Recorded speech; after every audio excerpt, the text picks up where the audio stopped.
Terima kasih Anda masih bersama kami. Bagi Anda yang baru saja bergabung, kami hadirkan kembali 3 berita utama hari ini. Simpan ribuan liter BBM ilegal, rumah semi permanen di Mandailing Natal ludes terbakar. 1 mobil, 3 motor, dan puluhan tabung oksigen turut hangus. DPR akhirnya menghentikan tunjangan perumahan terhitung 31 Agustus 2025. Lalu bagaimana dengan 17+8 tuntutan rakyat yang lainnya? Cuaca buruk dan angin kencang picu kenaikan harga ikan. Stok ikan bahkan kosong di beberapa pasar di Deli Serdang.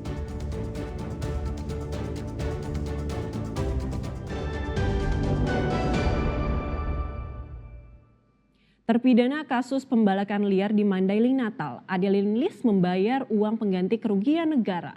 Dengan melunasi uang pengganti tersebut, Adeline Lis bakal bebas bersyarat. Itu 1 meter itu, 1 plastik. Kejati Sumatera Utara memaparkan uang pengganti dalam kasus pembalakan liar di Mandailing Natal dengan terpidana Adeline Lis.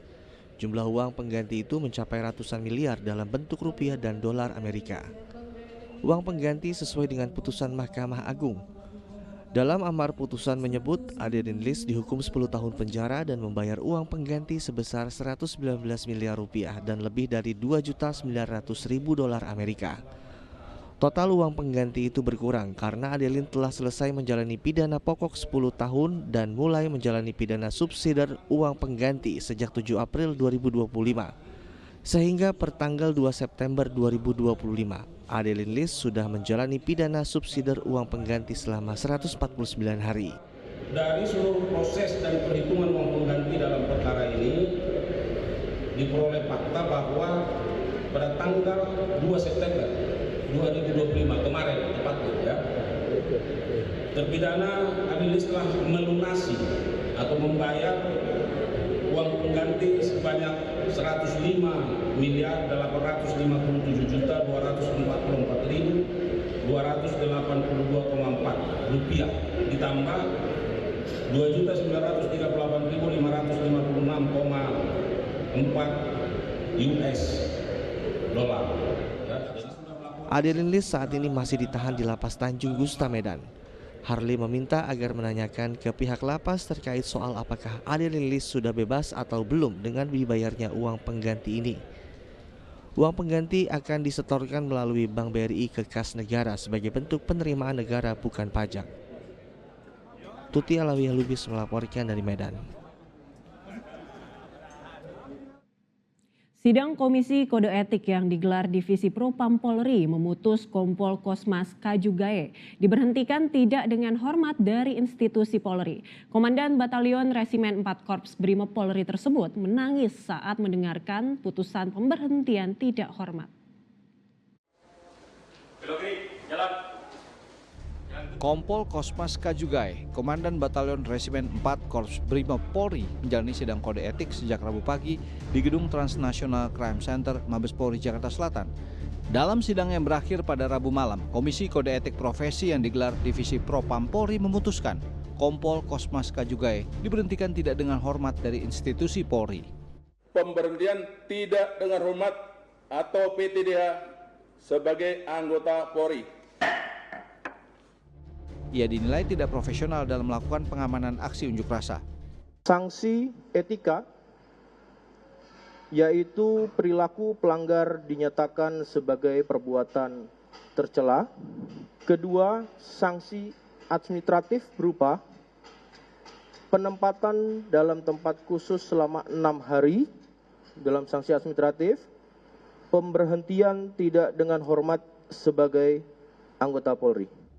Kompol Kosmas menangis saat mendengarkan putusan pemberhentian tidak hormat yang dibacakan Ketua Majelis Sidang Komisi Kode Etik Kombes Heri Setiawan. Kompol Kosmas mengatakan tidak ada niat untuk membuat orang celaka hingga menyebabkan pengemudi ojek daring Afan Kurniawan meninggal dunia. Dengan kejadian atau peristiwa bukan menjadi niat, sungguh-sungguh demi Tuhan, bukan ada niat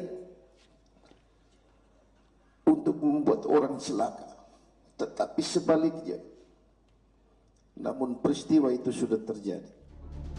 Kompol Kosmas Kajugae dan 6 oknum Brimob lainnya diduga terlibat insiden tertabraknya pengemudi ojek daring Avan Kurniawan oleh Rantis Brimob dalam aksi unjuk rasa di kawasan Pejompongan, Jakarta Pusat, Kamis malam 28 Agustus 2025. Tim Liputan melaporkan.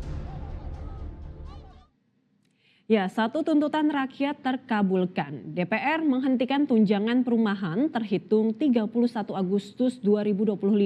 Lalu bagaimana dengan 17+8 tuntutan rakyat yang lain?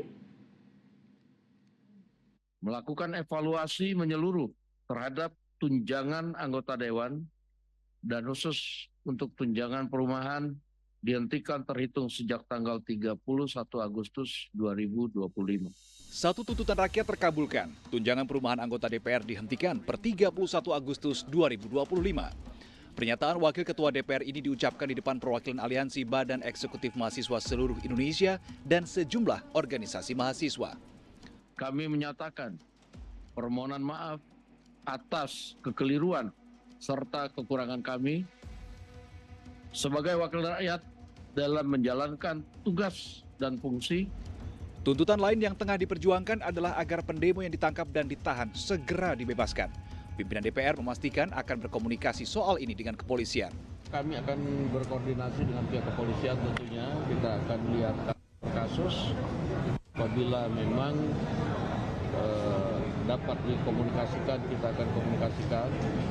Ini di luar yang kemudian melakukan tindakan-tindakan anarkis yang memang terbukti. Lalu bagaimana dengan nasib 17+8 tuntutan lainnya yang digaungkan rakyat? Masih ada beberapa tuntutan jangka pendek yang jadi PR. Sementara deadline yang diberikan rakyat hanya sampai 5 September. Akankah pemerintah bisa kabulkan semuanya? Tim Liputan SCTV melaporkan.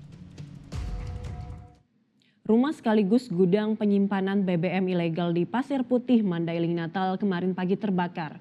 Tak cuma rumah yang ludes terbakar, 1 mobil dan 3 sepeda motor pun hangus tak berbekas.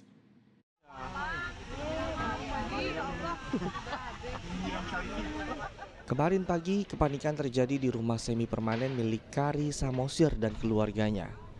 Api yang tiba-tiba muncul sontak membuat warga juga berhamburan keluar rumah. Apalagi muncul beberapa kali bunyi ledakan seperti bom yang membuat warga semakin panik. Rumah ini diduga menjadi tempat penyimpanan BBM ilegal jenis solar yang digunakan untuk operasi tambang emas ilegal. Korsleting listrik di mesin pompa air diduga menjadi pemicu kebakaran. Tak cuma rumah yang ludes, 1 mobil Toyota Avanza, 3 sepeda motor dan puluhan tabung oksigen juga habis terbakar. Di lokasi juga ada 2 tabung penyimpanan solar berisi 1000 liter yang meledak dan ludes tak berbekas. Tak ada korban jiwa tetapi pemilik rumah sempat tak sadarkan diri. Telah terjadi peristiwa kebakaran 1 unit rumah, yaitu rumah milik Bapak Hari F.